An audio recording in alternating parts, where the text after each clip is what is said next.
विश्व प्रसिद्ध दरगाह पिरान कलियर की करोड़ों की भूमि कब्जाने का सज्जादा परिवार पर गंभीर आरोप। रुड़की के पिरान कलियर में साबिर साहब की अरबों रुपए की जमीन अवैध रूप से कब्जा करने का आरोप कलियर के ही कुछ लोगों ने सज्जादा परिवार पर लगाते हुए कहा कि प्रशासनिक अधिकारियों को लेकर तीसरी बार सज्जादा परिवार मौके पर पहुंचा था।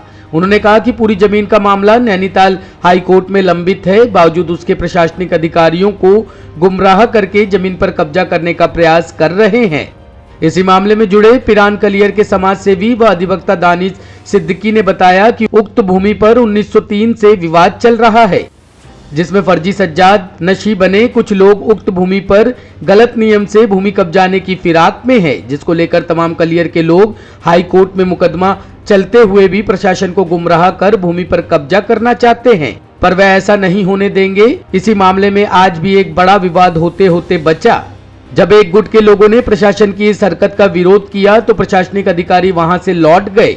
वहीं इस मामले में जब सज्जादा पक्ष से कैमरे के सामने जानकारी लेने का प्रयास किया गया तो उन्होंने कुछ भी कहने से साफ इनकार कर दिया।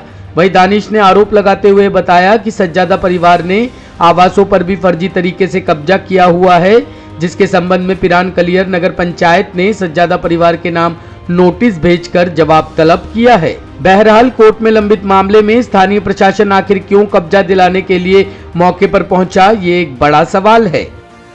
कई बार प्रशासन पहले भी कई बार प्रयास कर चुका है इस जमीन पे कब्जा हस्तांतरण का, परंतु आज तक कामयाब नहीं हुआ, ना आज कामयाब होगा इंशाल्लाह, क्योंकि उच्च न्यायालय के स्पष्ट आदेश हैं कि इस जमीन के संबंध में कोई भी मामला किसी भी न्यायालय में विचाराधीन हो तो उस पर कब्जा हस्तांतरण न किया जाए।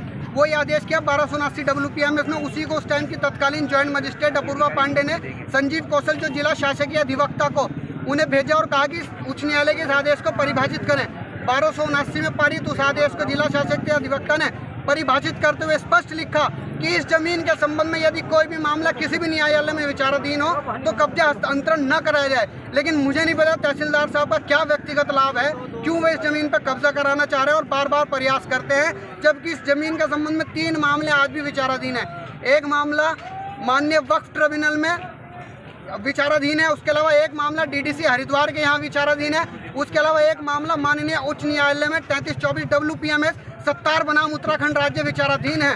3 मामले विचाराधीन होने के बाद अगर प्रशासन अब भी इस पर कब्जा कराता है तो फिर आप क्या करोगे? देखिए, हमने स्पष्ट रूप से कहा कि जिस प्रकार से हमसे विरोध हो सकेगा उस प्रकार से विरोध करेंगे। इनके पास ताकत है, ये चाहे तो हमें अरेस्ट करें, चाहे हमारे खिलाफ मुकदमे दर्ज करें, इनके पास ताकत है, हमारे पे लठ बनाए, लेकिन हम कब्जा होने नहीं देंगे साबिर पाक की जमीन।